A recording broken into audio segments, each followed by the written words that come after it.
네, 이슈의 재구성 시간입니다. 풍력주, 원전주, 천연가스, 에너지주들이 판을 치고 있는 이 증시 안에서 슬금슬금 시동을 걸고 있는 2차 전지 그 안에 에코프로비엠, LNF 이야기 좀 나눠보겠습니다. 오늘 시간 뉴스타 유창희 대표님과 함께할게요. 어서 오세요. 안녕하십니까? 네. 저희가 다시 전성시대 열까라고 앞에 이제 통시지로 나가긴 했는데 전성시대를 보려면 정말 폭발적인 주가 상승을 보여줘야 될 것 같아요. 이전에 너무나 우리 투자자들에게 큰 수익을 가져다 줬던 섹터이기 때문인데 지금 2차 전지를 둘러싸고서는 희비가 엇갈리는 이야기들이 나오고 있습니다. 우려도 있고 희망도 있는데 어떤 이야기가 주된 이야기인지 또 유창희 대표님의 2차 전지를 향한 생각 듣고 싶어요.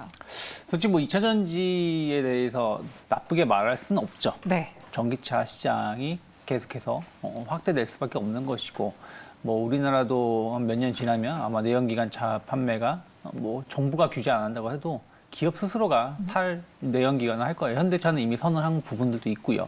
그래서 이제 그런 부분들은 계속해서 시장에 대해서는 긍정적으로 의심할 필요가 없는 것이라 생각하고 있지만, 좀 금리 인상에 대한 우려감들, 물론 지금 우크라이나 사태 때문에 금리 인상이 좀 지연될 수 있다는 기대감이 있지만 그건 기대감이죠. 아직 확실한 것도 아니고. 하지만 어찌됐든 올해 금리 인상, 긴축은 올해뿐이 아니라 내년까지 이어질 수밖에 없다는 것은 성장주에 대해서 조금 관심이 좀 떨어질 수밖에 없는 부분들이고, 또 하나는 그 우크라이나 사태가 좀 장기화되면서 원래 그 전에도 공급망 충격이라든지 이런 부분들로 인해서 차량 생산이 좀 우리가 생각했던 것보다 많이 못한 부분들이 있지 않습니까? 그럼 그런 부분들이 어떻게 보면은 약간 매출이 좀 감소할 수 있는 요소인데, 거기다가 지금 우크라이나 사태 때문에 주요 원자재 가격이 급등세를 보여주게 된다면 또 2차 전지 관련된 기업들이 수익성이 좀 떨어질 수밖에 없다는 부분들, 그런 것들을 감안한다라면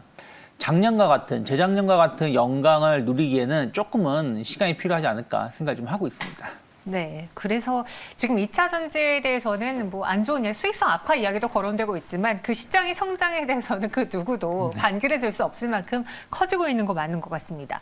근데 그 수익성 악화 우려가 특히나 소재 쪽으로 번지고 있어요. 네. 소재는 지지난해 2년 동안 가장 배터리 관련해서 주가 수익률 아웃퍼폼했던 너무나 많이 올랐던 효자 종목이었는데 2차 전지 소재주에 대해서는 좀 이전보다 눈높이를 낮춰야 될 때가 온 겁니까 벌써? 엄밀히 따지면 모든 2차 전지 관련된 섹터를 조금은 눈높이를 낮출 필요가 있다. 오늘 좀 이제 상승폭이 좀 확대가 되고 있거나 좀 오르는 부분들은 바이든 연설도 좀 일부 있다 생각을 좀 하고 있어요. 무슨 얘기냐면 바이든이 연설했을 때 전 하나만한 얘기를 많이 했던데 그 중에 하나가 전기차 가격을 내려야 된다. 그러니까 석유 가격이 너무 유가가 오르니까 맞아요. 전기차 가격을 내서 판매를 많이 하자 이런 쓸데없는 소리 나고 있고, 그리고 자국 내 생산을 많이 늘려야 된다 이런 얘기 했는데, 그런 부분들이 결국에는 아까 말씀드린 거 연장선이지만 계속해서 2차 전지 시장의 성장성은 계속 높게 평가되고 있고, 그럼 소재는 계속 들어갈 수밖에 없는 거 아니겠습니까? 우리가 이제 셀 업체냐, 소재 업체냐, 장비 업체냐 이렇게 구분을 지었을 때 결국에는 셀 업체는 완성 업체의 내재와 이런 부분들이 이슈가 되면 흔들림이 나올 수밖에 없는데, 소재는 그런 게 아니라는 것이죠. 또 예를 들어서 배터리가 불량이 나와서 보상을 해준다고 해도 소재에 문제가 있는 게 아니라 셀 업체가 만드는 데 문제가 있는 거 아니었겠습니까? 그래서 소재는 오히려 계속해서 성장성을 가져갈 수 있는데, 중요한 거는 아까 말씀드린 것처럼 그럼 셀 업체도 결국에는 가격 압박을 소재 업체한테 전가시킬 거라는 것이죠. 본인들의 손실이라든지 혹은 수익성을 좀 제고시키기 위해서. 거기다가 소재 업체들은 공급 가격은 약간 거의 반고정되어 있는 상황에서 원자재 가격이 오르게 된다면 수익성이 또 줄어드는. 그러니까 셀 업체가 가격을 통제하지 않는다고 하더라도 원자재 가격에 가장 타격을 받을 수 있는 게 또 소재, 특히 이제 소재 기업은 약간 이제 중소업체다 보니까 그런 영향을 좀 바로 받을 수밖에 없다라는 부분들이 좀 있다라는 것이죠. 그래서 전체적으로 봤을 때 성장 모멘텀을 보여주면서 작년에 좀 많이 올라온 부분들, 그런 것을 감안한다라면 지금 최근에 고점 대비해서 많게는 50%, 적게는 20, 30% 이상 하락한 상황에서 반등을 줄 때 일단 비중을 줄여놓고, 그러니까 과거의 영광을 누릴지 안 누릴지 모르겠지만 일단은 지금은 반등 시 비중을 축소한 다음에 다시 방향성을 확인하고 재접근하는 게 맞지 않나 생각하고 있습니다. 일단 악재 급락했던 에코프로 BM이 오늘까지 3거래 연속 상승세를 보여주고 있습니다. 그리고 상승할 때 그 폭도 지금 과감하게 올라서고 있어요. 지난 25일에 10% 넘게 급등했고 그리고 지난 거래는 4%대, 오늘은 5%대 상승입니다. 반등 시작입니까? 아까 말씀드린 것처럼 저는 기술적 반등이다. 그러니까 어찌되었든 최근에 코스닥이 엄청 올랐어요. 네. 그러니까 오늘도 보시면 코스닥이 1.7% 오르고 있습니다. 코스피는 한 0.5% 정도밖에 못 오르고 있는데 물론 이제 약간은 이제 그런 부분들이 약간 이슈가 좀 있을 수 있겠습니다만 어쨌든 코스닥에 대해서 외국인들이 수급을 보시면 매도보다는 좀 매수 우위를 보여주려고 하고 있는 부분들이 한 3일 정도 포착이 되고 있다는 것이죠. 하지만 거래소는 여전히 조금 매도 우위를 좀 보여주려고 하고 있다는 부분들 그런 측면에서 보신다면 코스닥이 약간은 좀 낙폭과대 인식이 좀 크지 않았나라는 부분들이 좀 있고 네. 또 낙폭과대 그리고 약간 상대적으로 대형주 대비해서는 조금은 선방할 수 있을지 않겠느냐 기대감 이런 것들이 반영돼서 올라오는 것인데 저는 일단은 좀 낙폭과대 쪽에 좀 한 표를 준다라면 뭐 추세가 완벽히 전환됐다고 말하기는 좀 힘들지 않을까 생각하고 있습니다. 그러니까 단기 급락에 따른 기술적인 반등인 것 같다, 아직까지는. 그럼 현재 구간에서 신규 매수를 해볼까 고민하신 분들에게 저는 그렇게 생각했거든요. 에코프로비엠과 RNF가 물론 뭐 개별적인 이슈도 있었고 시장이 빠지면서 하락을 했는데 워낙 이들 종목은 안정적이다. 그러니까 실적으로 나를 배신시키지는 않을 것이다. 떨어질 때마다 분할 매수하면은 수익은 거의 기존 사실화할 거다. 그냥 그렇게 보는 몇 가지 종목들 중에 하나였는데 제가 그쵸. 뭐 과신할 수 있지만 근데 그게 네. 무슨 얘기냐면 에코프로 BM을 기준으로 말씀드린다면 네. PER이 100배예요. 그럼 말씀드린 것처럼 실적이 앞으로 더 좋아지겠죠. 더 좋아지는 것을 감안해도 PER이 아무리 많이 떨어진다고 해도 70배, 80배 이하로 떨어질 수 있을까 생각을 한다면 전 그건 아니라 생각을 좀 한다는 거. 그러면 과거와 같은 어떤 주가 상승을 주기에는 지금은 상당히 주가가 좀 많이 올랐다. 그리고 어찌됐든 뭐 불미스러운 사건이 있지 않았습니까? 네, 뭐 그렇죠. 내부자 거래, 그것도 이제 오너가 가담한. 그래서 그런 부분들에 대한 어떤 단기 급락.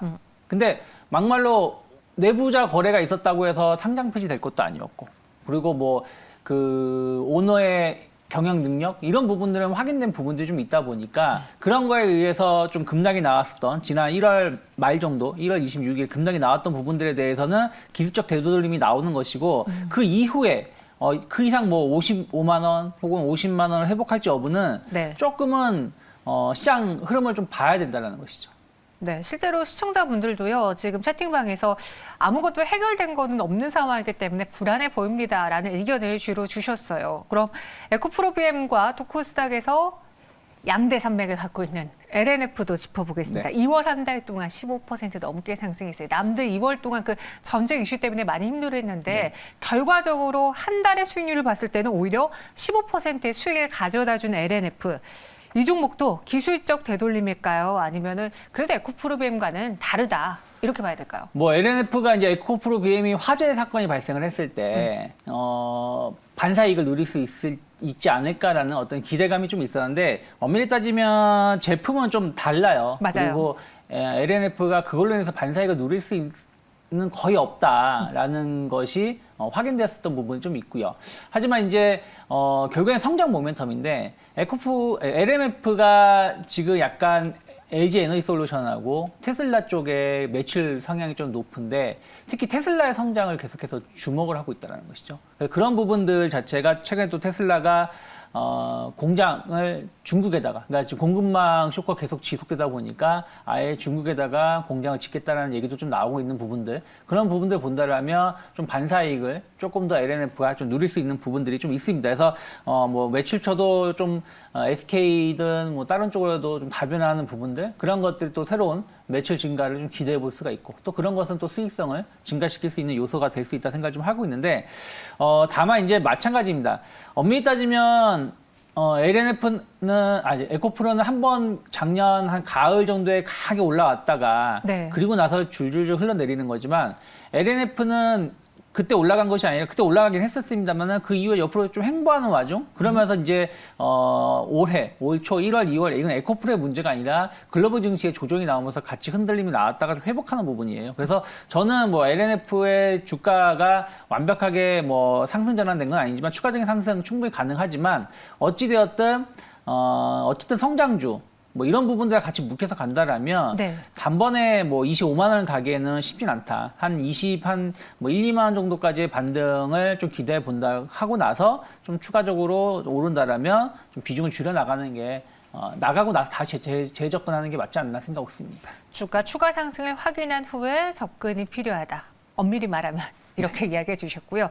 저희 2차 전지 소재 가운데서 여러분들도 다들 아시겠지만 가장 주가적으로 많이 올랐던 건 양극재 쪽이었습니다. 그래서 최혜진 님도 소재 중에 양극재가 대세인데 음극재 전망은 어떨까요? 궁금합니다라고 글 올려주셨고 또 여기에 양극재 대비 동박 부분도 네. 이 동박은 배터리 2차 전지 맞아라고 말이 나올 정도로 주가가 부진한 경우도 있었거든요. 네. 왜 이들이 반등폭이 약할까? 음극재 그리고 동박 이쪽도 한번 짚어주세요. 사실은 동박은 뭐 이런 그 뭐라 그럴까요?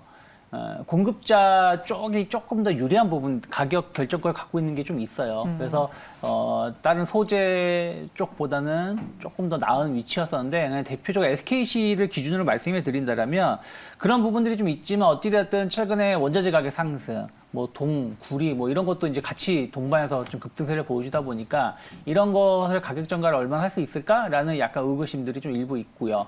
그리고 또 하나는 SKC 같은 경우는 엄밀히 따지면 동박 사업 부분은 매출은 계속 급성장하고 있지만 아직 수익은 그것만큼 따라가고 있는 건 아니거든요. 그리고 나머지 이제 화학 섹터라든지 전자 부품, 뭐 전자 소재, 재료 이런 쪽에 대해서 작년에 월등히 그 수익이 좋게 나왔던 부분들인데 지금 동박 관련해서 투자를 계속 해야 된다는 것이죠. 그리고 또 신규 사업 진출 이런 부분들이 계속 있다 보니까 그런 거에 대해서 약간의 이제 조금 투자자들이 좀 부담을 갖고 있지 않나 생각을 좀 하고 있습니다. 그래서 일단은 성장성은 계속해서 좋지만 수익성을 아직까지는 생각했던 것만큼 확보를 못 하고 있다 보니까 과거에 LNF라든지 에코프로 비엔도 마찬가지예요.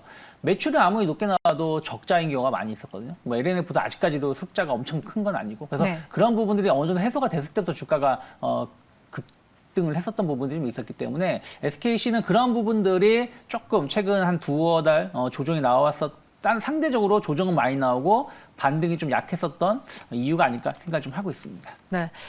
2차 전지 동박은 사실 그 가격 부분에서의 메리트를 잡기가 좀 기선을 잡기가 어렵기 때문에 그 부분이 디스카운트 요인이 있다라고 해주셨고요. 저희 장비도 좀 간단하게 살펴볼게요. 채팅방에 을님께서 2차 전지 소재주는 없고 장비주가 하나 있는데 장비주도 한번 물어봐 주세요라고 이야기하셨습니다. 장비주가 올해 오히려 소재보다 더 기대가 된다라고 하신 분도 많아요. 왜냐, 뭐 LG 에너솔루션, SK온, 삼성 SDI 다 하나같이 공장에 증설하고 있으면 그쵸. 가장 1차원적으로 거기 공장 장비로 다 채워 넣어야 되잖아요. 그럼 이들이 먼저 수익성을 올해 땡겨내기가 쉽지 않을까요? 그렇죠. 이제 아까 말씀하신 것처럼 SK 이노베이션 LG 에너지 솔루션이라든지 네. SK라든지 뭐 삼성이라든지 올해 혹은 내후년까지 공격적인 공장 증설을 할 거예요. 뭐 그런 부분들이 장비주들에 대해서 어떤 매출을 증가시킬 수 있는데 이제 어찌되었든 이게 뭐 반작용 뭐 이런 작용 반작용의 원칙이 있듯이 이미 그 LG 에너지 솔루션 상장 전에 너무 많이 올라왔어요. 그러면 그 다음에는 실적을 확인하고자 하는 심리가 좀 강할 수밖에 없다는 것이죠. 네. 그리고 장비주 자체가 워낙에 좀 다른 뭐 중국에 있는 경쟁 업체들하고도 비교를 해본다라면 그렇게 뭐라 그럴까요? 엄청난 성장성을 좀 많이 쳐주는 게 아니에요. 그러니까 예를 들어서 뭐 에코프로 BM, 뭐 에코프로, 뭐 SKC 이런 업체들은 최소 뭐 한 30배, 네, 맞아요. 많게는 뭐 50배 이렇게 그러니까 50배, 100배도 뭐 그 성장 모멘텀을 좀 더해 주는데 장비 쪽은 많아야 10몇 배? 이 정도다 보니까 그런 업체들이던데 이게 또 단번에 주가가 좀 많이 오르다 보니까 추가적인 상승에 약간 실적을 확인하고자 하는 심리가 좀 있지 않나 생각하고 있습니다. 알겠습니다. 마지막으로 2차 전지에 대해서 앞서 에코프로비엠의 경우에는 기술적인 반등이다. 그간 쌓여있던 악재로 인해서 급락한 이후의 기술적 반등이다라고 정리해 주셨으니까 그 외에 꾸준하게 좀 상승할 수 있는 올해도 기대해 볼 수 있는 그런 소재주 하나를 골라보자면 뭐가 될까요? 저는 뭐 여러 업체들이 있다라고 보고 있어요. 근데 이제 그래도 조금 더 주목해 보신다라면 후성을 조금 주목해 보실 필요가 있지 않을까. 엄밀히 따지면 후성이 작년 그러니까 여름 이후에 상당히 기세 좋은 상승을 보여주고 지금 약간 이제 쉬어가는 모습을 보여주고 있는데 네. 뭐 그 LIPF6 관련해서는 상당히 우리나라에서는 또 뭐 독보적인 생산을 하고 있는 기업이고 또 최근에 수익성이 좀 좋지 못했던 부분들이 있는데 중국 공장 이제 설비 이런 부분들이 좀 완성되면서 수익성도 좀 개선될 수 있다는 기대감들 좀 있다 생각 좀 하고 있습니다. 특히 이제 이런 그 제품의 수요는 계속해서 늘어나는 부분들 왜냐면은 배터리의 안정성이라든지 이런 것을 더 이제 중요시 여기는 게 있기 때문에요. 그래서 그런 부분들 본다면 성장 모멘텀 계속 가져갈 수 있다 생각 좀 하고 있고요. 거기다가 뭐 리튬 가격 상승이라든지 타이탄 수급 이런 부분들 보신다라면 저는 안정적인 매출 좀 더 이어갈 수 있다. 거기다가 뭐 테슬라발 뭐 LFP 관련된 이슈에서도 상당히 좀 자유로운 부분들 본다라면 저는 거기다가 이제 또 뭐 탄소 배출권 뭐 이런 부분들도 충분히 후성 같은 경우는 매력을 좀 갖고 있다 생각 좀 하고 있기 때문에 네. 저는 뭐 최근에 조금 조정 나오고 나서 반등은 좀 약하지만 다시 한번 뭐 2만 원, 그러니까 2만 5천 원대 갈 수 있고 시장만 좋게 잘 형성된다라면 뭐 우상향 기조 좀 더 이어갈 수 있지 않을까 생각하고 있습니다. 네, 그래서 후성을 눈여겨보고 있다고 언급해 주셨습니다. 오늘의 탑픽까지 살펴봤고요. 여러분들의 2차 전지의 투자 의견에 잘 참고가 되었으면 좋겠습니다. 저희는 여기서 인사드릴게요. 고맙습니다. 맞습니다.